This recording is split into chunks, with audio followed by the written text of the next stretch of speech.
দিদি, তোমার মতে শ্বশুরবাড়ি কাকে বলে?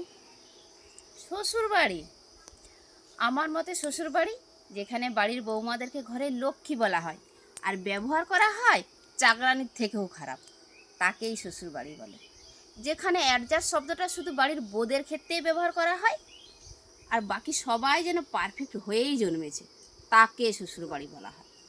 যেখানে বাড়ির বউ সারা দিন কাজ করলেও কারু নজরে পড়ে না আর একটুখানি ভুল হলো সবার নজর কেড়ে নেয়, তাকে শ্বশুরবাড়ি বলে। যেখানে বাপের বাড়ির নিন্দা করা বৌমাদের ধর্ম আর শ্বশুরবাড়ির বিরুদ্ধে একটু সত্যি কথা বলা মহাপাপ বলে ধরা হয়, তাকে শ্বশুরবাড়ি বলা হয়। যেখানে বৌমাদের বোঝার লোক নেই অথচ বোঝানোর লোক গাদাও, তাকে শ্বশুরবাড়ি বলা হয়।